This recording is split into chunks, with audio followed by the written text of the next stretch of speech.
Alright, what is up everyone? Welcome back to the channel. In today's video, I wanted to talk about how I was able to pass step 1 after only 3 weeks of studying. So by now, I'm a few weeks into my step 2 studying, but I just got the results that I did in fact pass step 1. So now I felt like it was a good time to make a video about that, talk about all the resources I used, how I was doing on the practice tests, and how I actually structured my studying. So first, before diving into the specifics, I wanted to just generally talk about how my school does step 1. So we had 6 weeks after the end of our clerkships to take step 1, which meant for most of the students at my school, you needed to take it by January 12th. Now you could take it earlier than that, but it was kind of the latest was that January 12th mark, which gave everyone about 6 weeks to study for it. Now I chose to take it a little bit earlier, mostly because we do step 1 and 2 back to back. And now step 1 is pass fail. You know, as long as you pass it, that's really the only thing that residency programs see. So while it's still an important exam, there's a little bit less stress to do amazing on it. So I wanted to take it a little bit earlier, so I had that extra time to study for step 2, which is still scored, and one of the biggest components to a residency application. Programs will often put sort of a cutoff of a certain step 2 score as a way to sort of filter through applicants, just because they get so many applications every year. So that's why I wanted a little bit more time to study for step 2 so I could do as good as possible. And before diving into the details of my actual study routine, I just wanted to go over the resources that I use first. So one of the main things I used was Anki. I have been using Anki since day 1 of medical school. It's just a really good way to refresh yourself on the random facts that come up along your studying. Aside from Anki, I used a few different third-party resource review materials. So I used Pathoma as well as Sketchy. These were both things that I used in my preclinical years, but haven't really touched during clerkships just because they're a little bit more basic science-y. That's why they would line up well with step 1, is because that is more of the focus of that test. Other than that, I used UWorld for question bank, and then I used a lot of the NBME practice materials, like their full-length practice tests and the free 120s. I did a lot of independent research on mostly YouTube, trying to find the best ways to study for step 1, especially in sort of an abbreviated time period, just because I knew that I was probably going to take it after 3 to 4 weeks of studying. There were several videos out there of oh, this is my 2 or 3 month study plan for step 1. Those were a little older just because the tests recently moved to pass fail. Say 3-4 years ago, it was more common to take more time for step 1 just because that was sort of the big board exam that residency programs used to evaluate you. So people needed more time to study for it back then, but those videos weren't super helpful for me just because I knew I was going to have sort of a crunch time period. But one thing that was sort of universal from all of those videos was the first thing you should do is take a practice exam, just to get a baseline, see where your weaknesses are, and see where you need to focus on for the exam. My school takes step 1 after our clerkship year, so I really didn't know how much I remembered and didn't remember from the preclinical years, so it was really important for me to do a practice exam. My school sort of knows that, so they make us take a practice exam right at the end of our clerkship year. We actually have taken 3 of them. They're the CBSEs, or I think it's Comprehensive Basic Science exam. We took 2 during our preclinical, and then we took that 1 sort of right at the end of our clinical year before starting to study for STEP. So that kind of forced us to get that baseline practice exam in. I'm actually going to pull up my study schedule right now. I'm just going to be looking at it on my phone for ease, but I will put up a screen recording of me going through it on my laptop. So if you see here, this is starting on November 24th is the first day I have on this little calendar thing. We took that Comprehensive Basic Science exam the prior Friday, so 2 days before this little calendar starts.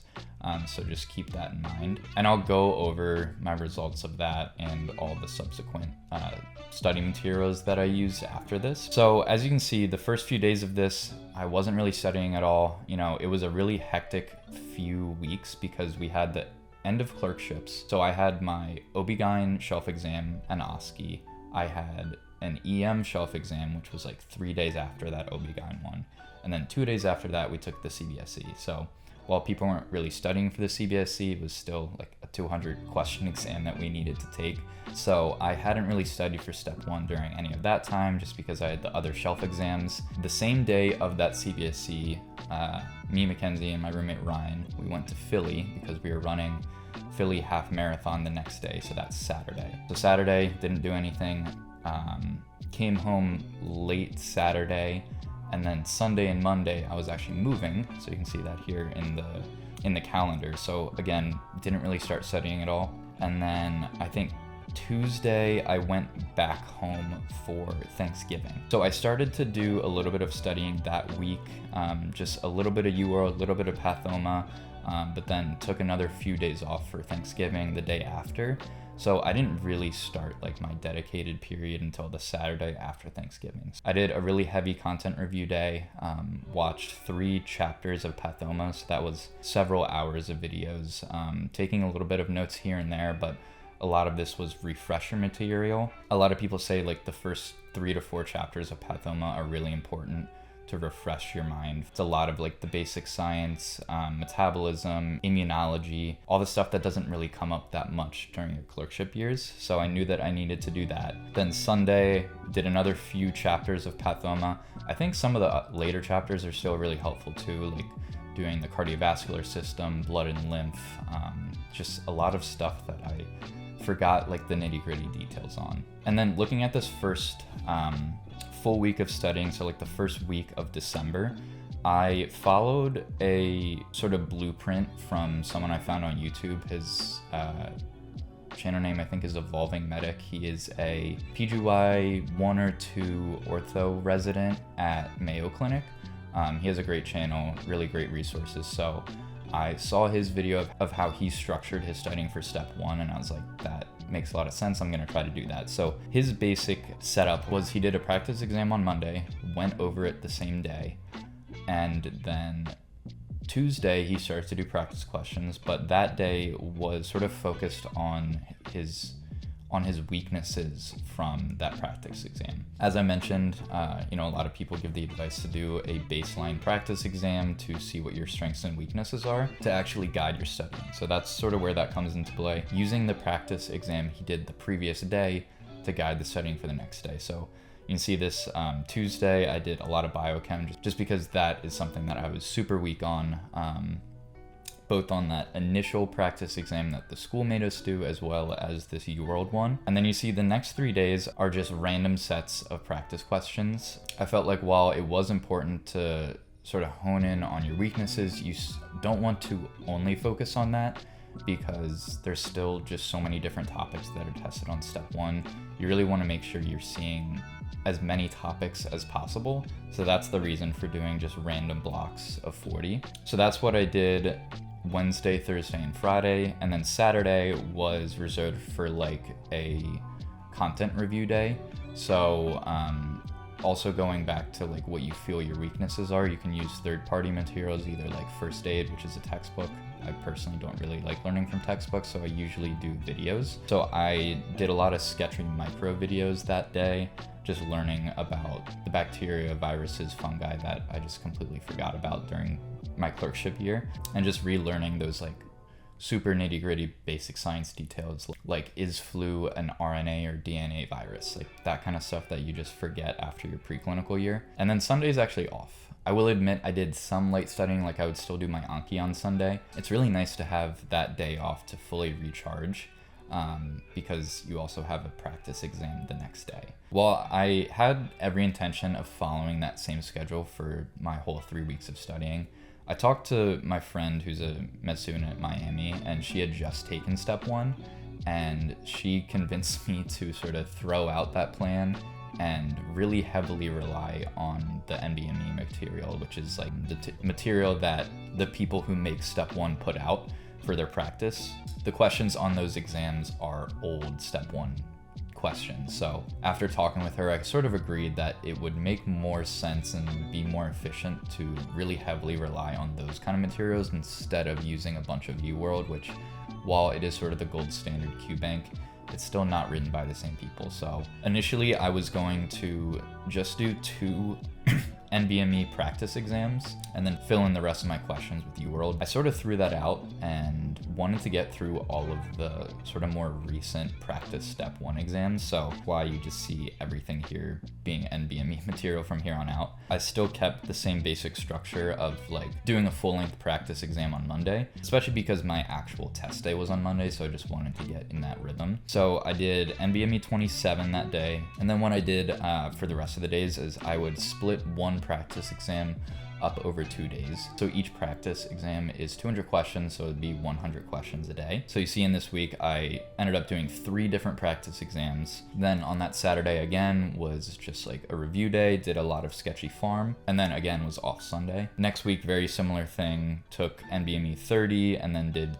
31 over Tuesday and Wednesday. And that was most of the newer NBME exams. I think there was form 25 and 26, but I didn't take those just because I, didn't have all the time. And I wanted to make sure I did the free 120s. So what the free 120s are is it's another thing that is given by the NBME, which is even sort of closer to the real deal of the exam.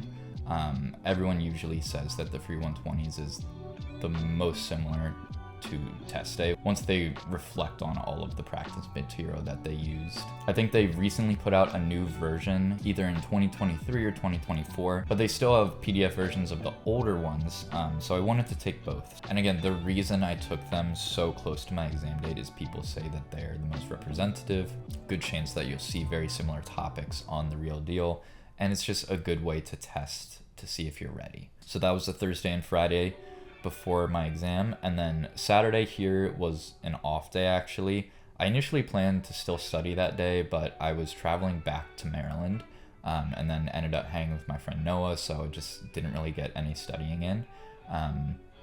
So that meant Sunday, instead of an off day, would be a review day. A lot of people recommend taking the day off before an exam, and I kind of agree with that. That's what I did for the MCAT, and it worked well. There were still things that I needed to get through, and then, since I didn't do it that Saturday, I needed to get through it. So a lot of it was just reviewing like high yield PDFs. There's a PDF that is all of the pictures of like, histology slides, x-rays, whatever, from all of the old step exams. So I went through that just to make sure I could recognize different bacteria or different fractures or whatever. And that's really it. I had my exam that Monday and it went well. I made a video on my sort of test day experience and reflecting on the exam itself, so go watch that if you haven't. But now I guess I can move into how I actually was doing along the way on all these practice exams. So over here are all of my scores and how many days out I took them from the exam. So this CBSE, that was the thing that the school made us do, I scored a 71% raw. So it's kind of weird how it's graded. They say it's like your equated percent correct or equated score. I don't really know. But that's the closest thing to like, oh, you got a 70% on this. It was honestly better than I thought it was going to be.